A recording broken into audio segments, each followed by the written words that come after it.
really, you don't need to be so spiritual in order to have this conversation, at least not yet, right? I think the conversation can really begin for today with really each and every one of us, because that's what this is all about. This is about me, this is about you, this is about who we are, what makes us tick, how we operate, why we feel joy, why we feel down.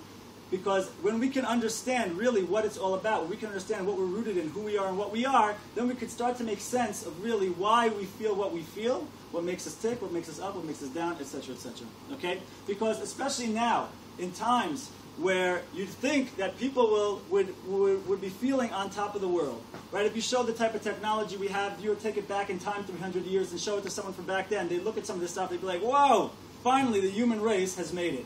I'm sure everyone is super duper happy, right? And then you fast forward to now, and it's not that way, right? And so we've never had it easier, and yet we're in a place where a lot of people are feeling down on life. So we want to understand a little bit what that's about, right?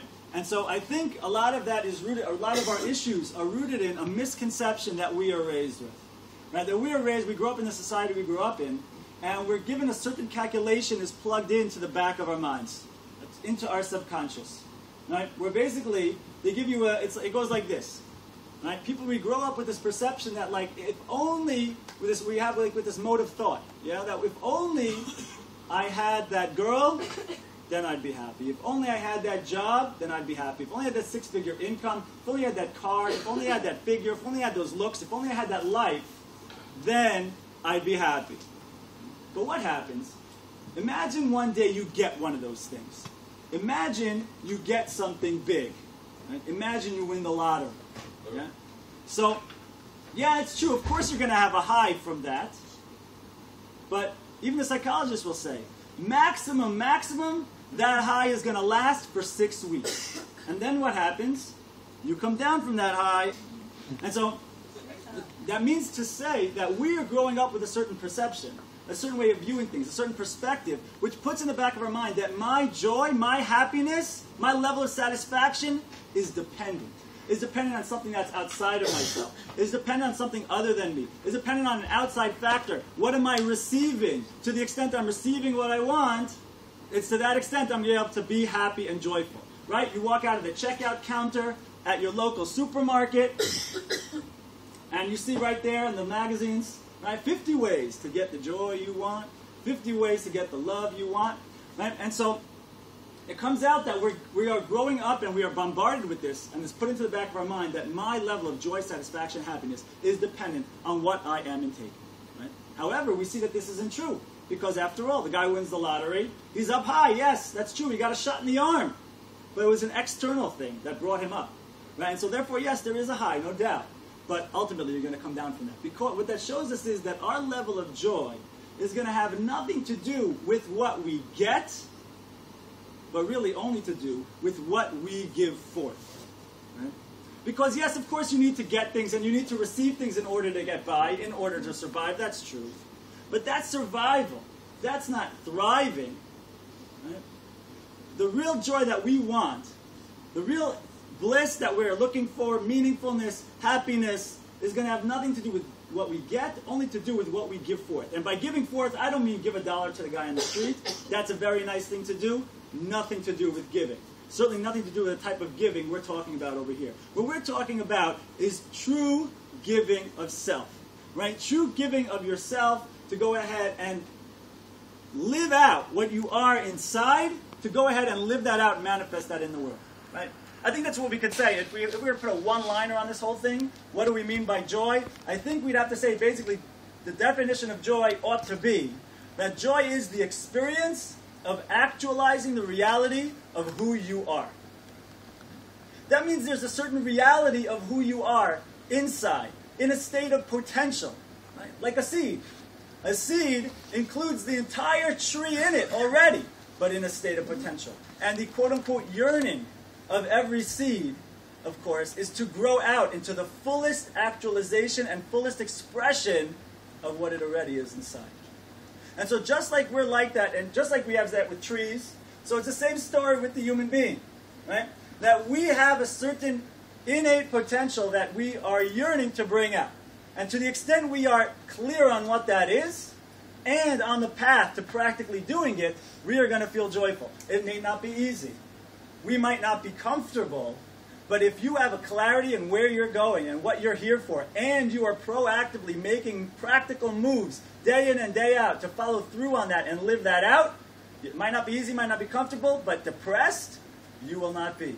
Right? Because as we go ahead and make those moves to practically build on who we are and what we are, that's when we have a certain level of joy swelling up within us. It's not the kind of joy that you stick something in your arm and you get juiced up. That's a different kind. That's not joy, okay? It's an upper, but it's not. That's not going to be real joy. Joy is going to have nothing to do, again, nothing to do with what's coming from the outside in, only really to do what's coming from the inside out. Right? A very good example of this is, let's go to that weightlifter. Right? Let's go to the weightlifter.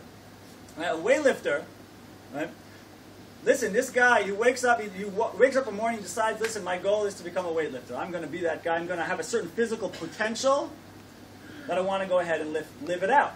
I want to go ahead and realize it, actualize it, manifest it, bring it out into fruition. So the guy hits the gym, right? And so after he's hitting the gym, obviously at first it's difficult, but after he's hitting the gym for 2 months, 3 months, etc., he starts to, in his mind, to make that translation of the pain into gain. So an outsider might come in and see this guy lifting the weights. And he might look at, and he might, wow, this guy's in pain. This guy's having a difficult time. It must be that this guy is being forced to do this. Right? But of course we all know that's not true. The guy chose to do it and he's paying for the privilege of being there. Right? Because while on the outside it might seem like it's doing something difficult, the truth is he has a certain clarity of a goal of where he wants to go, of what he wants to do, of what he wants to pull off, of he has a certain physical potential. I want to go ahead and express that, actualize that out. So therefore he has to give forth of himself in order to go ahead and to take his physical potential and bring that into reality, and bring that into actualization, and manifest it here in the world. Right? And so on the outside it might look like it's difficult. It ain't easy. Right? But on the inside, his heart is singing with blissful joy. Right? And so just like we have this on the level of the physical, my friends, this is applying on all levels. Right? This is applying on all levels. And that's one of the principles of Kabbalah, by the way. One of the principles of Kabbalah is that the Hebrew word Kabbalah, while it means to receive, because we're receiving the deeper teachings of Judaism and deeper understandings of the world are being received by the student from the teacher, the truth is there's another meaning to the word Kabbalah. That Kabbalah is from the Hebrew word makbil. Makbil means parallel. Because one of the foundational principles of Kabbalah is that everything in this physical world is a parallel to a deeper spiritual reality. And therefore, just like we see that this works in the physical, we're going to see that this works, on the physical with the weightlifter, we're going to see that this works also on the level of emotional, on the level of psychological, and also on the level of spiritual. Right? Because let's see how this plays out. Right? I'll give you another example. Imagine you have a person who decides, I'll give you another guy, I'll give you a goal. Right? You take your average American, probably guy, right, who's born. Okay, this guy, he's dreaming as he's growing up. He decides he wants to be a football player and he wants to be a Super Bowl champion, right? And so this guy, he's playing day in and day out. He's playing in Little League or whatever you call it for football, okay? And he's growing up and he's in high school, college, etc. Whenever he's dreaming about being that Super Bowl champion, right? And one day, guess what? He finally makes it. He makes it to the NFL, and then he goes ahead and he makes it to that day, to the Super Bowl. And it happens that his team is down by 4 points with 2 minutes to go. They have the ball on the 20-yard line. He goes ahead and he drives his team down the field. With time expiring, he throws that touchdown pass, right? Psh, amazing, right? Amazing experience. That's bliss. That's ecstasy, right? Because he had a certain potential in terms of who he was, what his vision was for his life, and that is that moment that his potential met actualization. That's the high, right? And that's why every moment up until this point in his life, when he was dreaming about that. And guess what? After that moment, every other time he's dreaming, what's he dreaming about? He's reminiscing about that time when potential met actualization, when journey met destination, when process met experience, right? Because that's what we're all about. Human beings are all about, what we want is to go ahead and build and facilitate the true nature of ourself into expression, into manifestation here in this world. This is what it means to be joyful. Right? And you see this, I'll give you another little example to exemplify this. Right? Imagine you have a guy who decides he wants to climb a mountain. Right? So, sure enough, it's a 4-week climb. He starts his journey. A week into the climb, he's a fourth of the way up. Right? Here comes his buddy in his brand new helicopter. Flies by, and he yells out to our mountain climber. He says, "Hey, my friend, where you going?" The guy says, "I'm going to the top of the mountain." He says, "Well, what's your goal?" "What do you mean? My goal is to get to the top of the mountain." "Really? Why? Okay, so then listen, hop in. I got a brand new helicopter, leather interior, air conditioned. Jump in. Looks like you got 3 weeks left. I'll have you up there in 10 minutes. So what does the mountain climber say? He says, "No way, right? No way, I'm not going with you, right? Because our mountain climber, he made a little bit of a mistake, right? He said his goal is to get to the top of the mountain. It's not just to get to the top of the mountain. It's of course, in every step of the way, right? He wants to climb to the top of the mountain. He wants to go ahead and get to that point where he's climbing all the way up, from the bottom to the top, with the times he wanted to quit, with the times he had no choice, and he pushed further, etc., etc. And he got to that point, and then you come to those final steps up the mountain, and you got the music in the background, of course, right? Dun dun dun dun dun dun dun dun, right? And he comes over to the top of the mountain. Right? Maybe he's got a little flag in his backpack. He plants the flag, and you have the music in the background. And that is that moment of ecstasy, right? Because that's the moment when journey meets destination. And that's what we're about, right? That's what we're about as people. And the question, of course, really is, why is that what we're about? Why is it that brings us joy, right? Why is it that brings us joy? And before we even get to that question, let's understand, if we can understand that this is how we operate, if we can understand that joy is the experience of actualizing the reality of who we are, then, my friends, we can also understand a little bit what depression is all about. Right? Because if joy is the experience of actualizing the reality of who you are, then depression is the experience of actualizing or not. Of not actualizing the reality of who you are. Let's try that again. Ready? Come on in. We're going to try that again.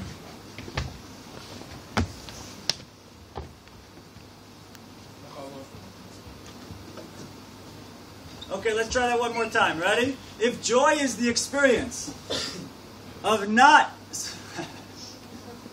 One more time. Take 3. Ready? If joy is the experience... Oh, hold on.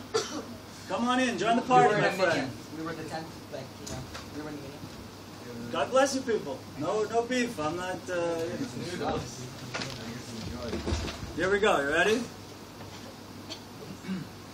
Okay.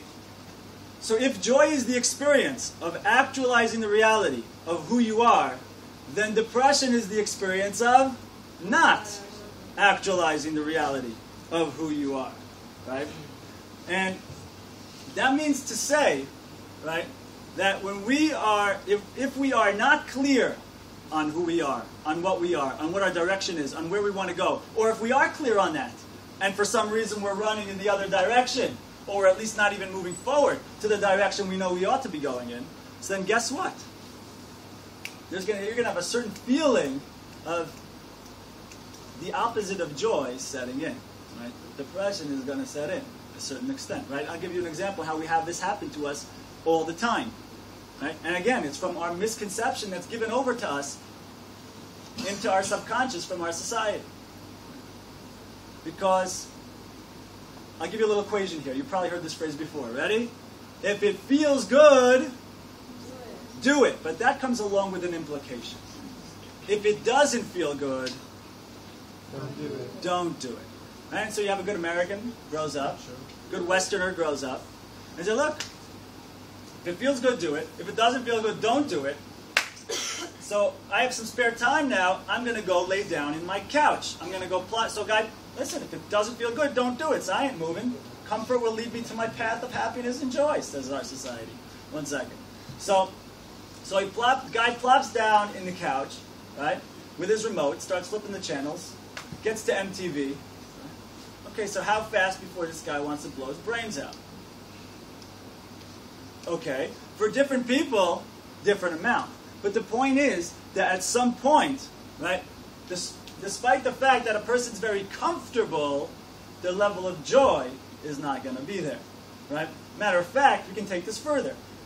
Our society wants to make this equation and this link between our comfort leading to joy. But we see that it's not true, right? Let's take it to the next step, right? When are we even more comfortable than when we're laying in our couch? When you're laying in your bed. And when are you even more at peace than when you're when you're asleep in bed? Even better. And when are you even more at peace than when you're asleep?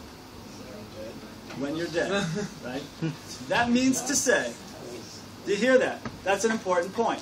That means to say that our society is putting in the back of our minds that the path to joy is to go to that thing which touches the thing that touches death. Comfort, sleep, death. And so it's no wonder then